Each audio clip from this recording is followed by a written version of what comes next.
My fiancée rolled her eyes. Wow, so jealous over a few emojis? When I showed her the texts with her trainer, I said, not jealous, just taking notes. His wife wasn't taking it well when she got the screenshots. Now she's begging me for a place to stay. I've always believed in traditional roles. I know that's not a popular opinion these days, but it's how I was raised. A man provides, protects, and builds a safe, stable home. A woman nurtures that home and the family within it. When I met my fiancée Qley, this was our shared foundation. Her family was deeply religious, pillars of their local church community, where her father, Pastor Thompson, delivered a sermon every Sunday. They were people who cared, above all else, about appearances, reputation, and the sanctity of a traditional family unit. Qley had no desire to work. She wanted to be a wife, a mother, and a homemaker. I was more than happy with that arrangement. I own a logistics and supply chain consultancy, a business I built from the ground up. It affords us a very comfortable life. I provided her with a beautiful home, my home, but one she was meant to make hers. A luxury car and a credit card with a limit she never had to think about. In return, I expected loyalty, respect, and a partner who was building our future with me, not just benefiting from it. For 2 years, I thought that's what I had. The first crack in the foundation appeared about 6 months ago, under the guise of self-improvement. Qley decided she wanted to get in shape for the wedding and hired a personal trainer at a high-end gym. His name was Marco. He was exactly the type you'd picture.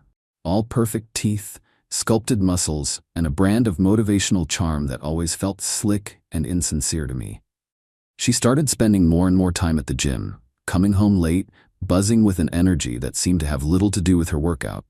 She would talk about him constantly. Marco said my form is perfect. Marco thinks I should try this new protein powder. It was always Marco, Marco, Marco. I'm not a jealous man, but I am an observant one. I noticed the way she'd angle her phone away from me in the evenings, the quick, secret smiles she'd have while texting. The moment of truth came on a Saturday afternoon. We were sitting on the couch, planning our honeymoon. I had my laptop open, showing her a resort in Bora Bora. She was supposed to be looking at it with me, but her attention was on her phone. I saw her type a quick message and then laugh, a small private giggle. "What's so funny?" I asked, my voice casual. She jumped, startled. "Oh, nothing. Just a meme a friend sent me." A few minutes later, I went to the kitchen to get a drink. My iPad, which is synced to her phone for convenience, was sitting on the counter. The screen lit up with a notification from Instagram. It was a message from Marco. I knew I shouldn't look, but I also knew I had to. I opened the app. It wasn't just one message. It was a long, detailed conversation stretching back for weeks. It was filled with heart emojis, fire emojis, and compliments that were far too personal for a trainer and his client. He called her Angel. She called him my handsome beast. But it was the most recent messages, from just moments ago, that made my blood run cold. Marco. Thinking about you in that little black dress from the other night, can't stop. Stop, you're gonna get me in trouble. Is the big man boring you with wedding talk again? You have no idea. At least the honeymoon will be nice. Maybe you can come visit me there. Marco. Just say the word, Angel. I'll be on the next flight. I stood in my kitchen, the cool marble of the countertop the only thing grounding me. It wasn't just flirting, it was a planned, ongoing emotional affair, filled with disrespect for me and our relationship. She was sitting in my living room, using the life I provided her to plan a fantasy rendezvous with another man. I walked back to the couch and sat down, my expression unreadable. I waited. About 10 minutes later, her phone buzzed again. She smiled as she read the message. I leaned over, my voice calm. "Is that Marco?" The color drained from her face. "What? No. Why would you ask that?" I picked up the iPad from the coffee table and opened the message thread. I turned the screen towards her. "Because of this," I said. She stared at the screen, her mouth opening and closing. The panic in her eyes quickly morphed into indignation. It was the classic defense of the guilty. Attack. She rolled her eyes, letting out an exasperated sigh. "Wow. So you're going through my private messages now? I can't believe this. So jealous over a few stupid emojis?" The dismissiveness, the sheer, breathtaking audacity of her gaslighting, was the final confirmation. She felt no remorse. She only felt annoyed that she'd been caught. I didn't raise my voice. I didn't get angry. I looked at her, then at the screen, and then back at her. A cold, quiet resolve settled over me. Not jealous, Qley, I said, my voice dangerously calm. Just taking notes. She scoffed. Whatever. You're being a psycho. I'm going to my parents for dinner. She grabbed her purse and stormed out of the house, slamming the door behind her. She thought she was punishing me, leaving me to stew in my jealousy. She had no idea she had just left me alone to build her gallows. Update 1. The moment the door slammed shut, I went into mission mode. Qley's fatal mistake was believing her own narrative. That I was a simple, predictable man who could be managed with a bit of manufactured drama. She had no idea that my mind, the one that designs and executes complex logistical solutions for multi-million-dollar companies, was now focused on a singular personal project, her complete and total social demolition.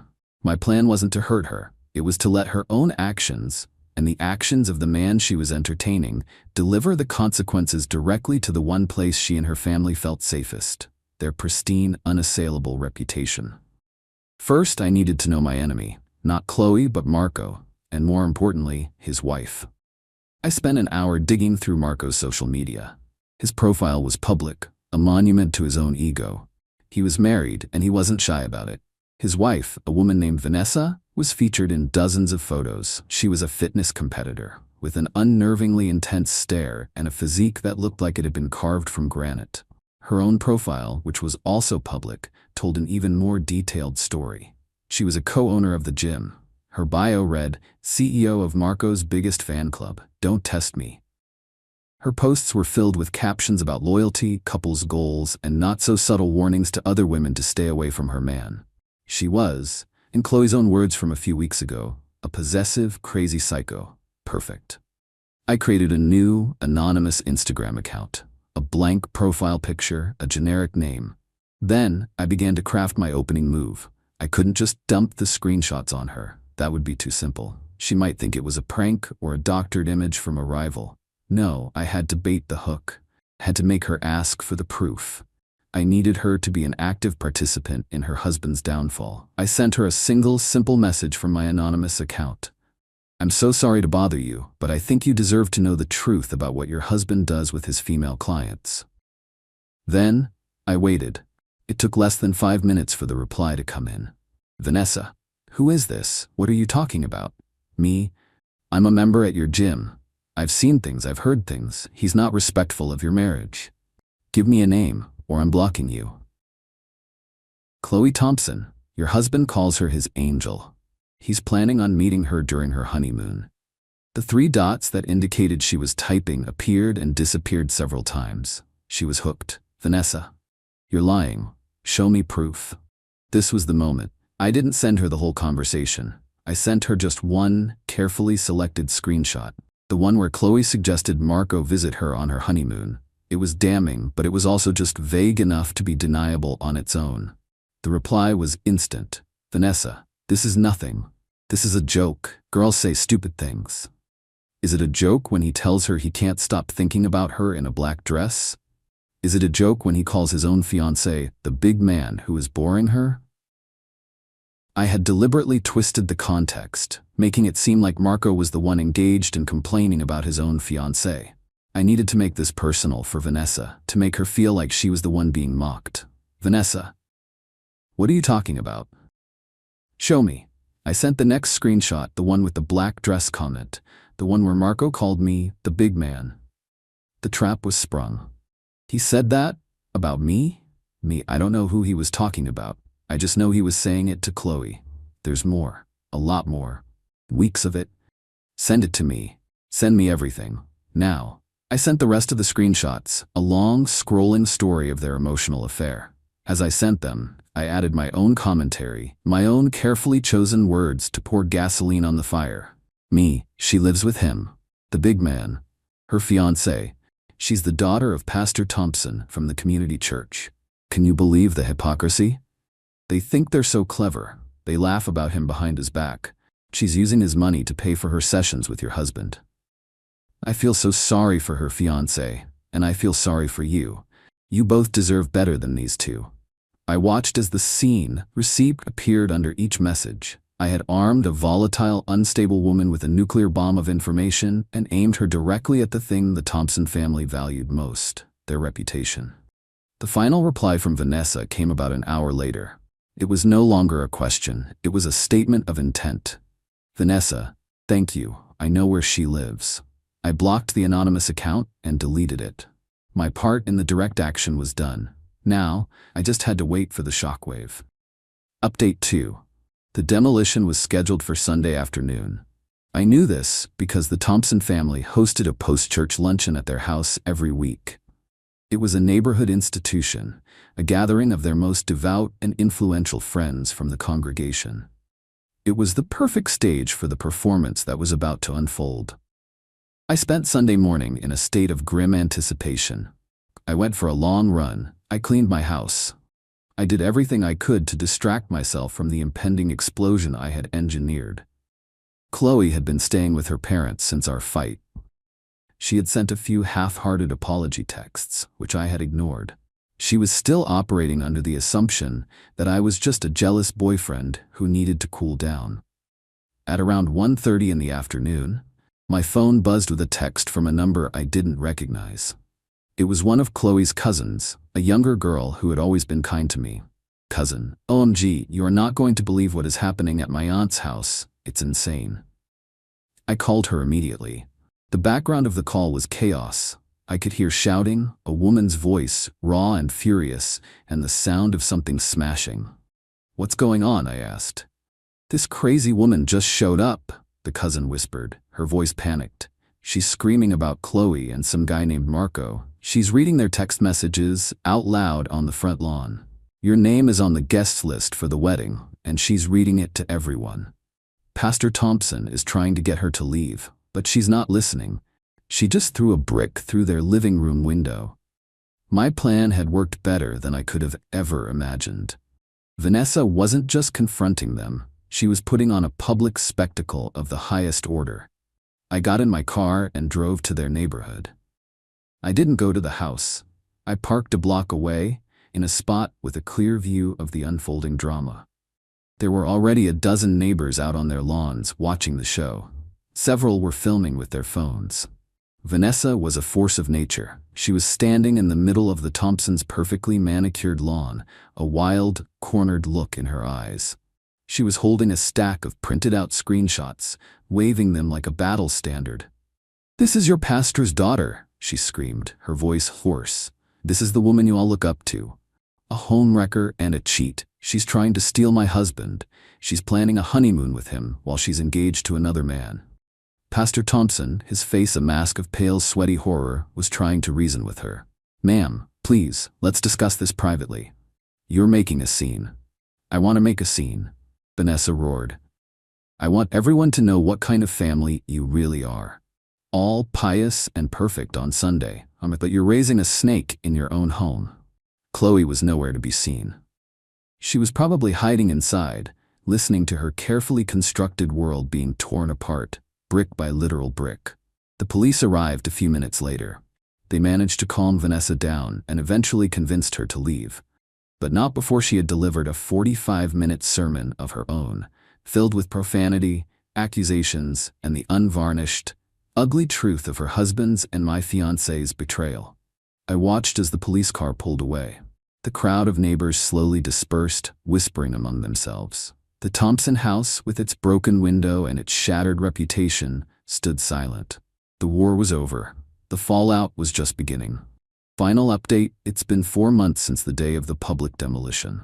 The aftermath has been a slow, cascading series of consequences that have methodically dismantled every aspect of Qley's privileged, protected life. The first and most immediate consequence was the destruction of her family's reputation. The videos of Vanessa's rampage, filmed by multiple neighbors, were all over local social media within hours. The story of Pastor Thompson's cheating, lying daughter became the biggest scandal their church community had ever seen.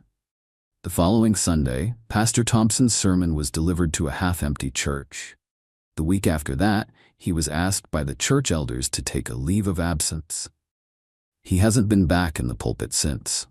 The shame was more than her parents could bear, and they directed all of their rage at the source of it, Qley. According to her cousin, who has been my reluctant but reliable source of information, the week after the incident was a living nightmare for Qley. Her father, a man who had never raised his voice to her in her life, told her she had ruined their family. Her mother, whose entire identity was tied to her social standing in the church, told her she couldn't even look at her. They gave her an ultimatum. She had 1 week to find somewhere else to live. They were cutting her off completely. They were ashamed of her, and they wanted her out of their lives until she could learn to live like a proper Christian woman. She was, for the first time in her life, completely on her own, and she had no idea how to survive. She had no job, no savings of her own, and no real-world skills. She tried calling her friends, the ones who had been her bridesmaids. They all made excuses. No one wanted to be associated with the scandal.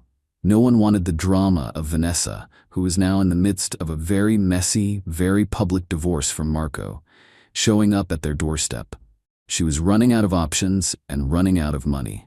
The last I heard from her cousin, Qley had been living out of her car for a few days, showering at a local gym and living on fast food. Then, last night, the inevitable happened. At around 10 o'clock, my doorbell rang. I looked at the security camera feed on my phone. It was her. She looked thin, tired, and completely broken. I opened the door. She just stood there for a moment, not saying anything. The old, confident, entitled Qley was gone, replaced by a ghost. "Mark," she finally whispered, her voice cracking. Can I please come in?" "No," I said. She started to cry, real, desperate tears. "Please," she begged. "I have nowhere to go. My parents kicked me out. My friends won't talk to me. I have no money. I'll do anything. I'll get a job. I'll pay you back. I need a place to stay." I looked at the woman who had rolled her eyes at my pain, who had called me jealous and psycho for discovering her betrayal. The woman who had been so willing to destroy our future for a cheap thrill. "That sounds like a stressful situation for you, Qley," I said, my voice devoid of any emotion. I let my words hang in the air for a moment, a perfect echo of the conversation that had started it all. "But you're a grown woman. You need to stand on your own 2 feet. Her face crumbled as she recognized her own cold, dismissive words being thrown back at her. "Tell your parents to figure it out," I said, my voice hardening. "Or Marco, or any of the friends who thought your behavior was so funny, but don't bring your problems to my door. It's not my responsibility." I closed the door on her sobbing, leaving her alone on my porch in the wreckage of the life she had so carelessly set on fire. My revenge was never about jealousy, it was about accountability, and I had simply taken notes and delivered the final grade.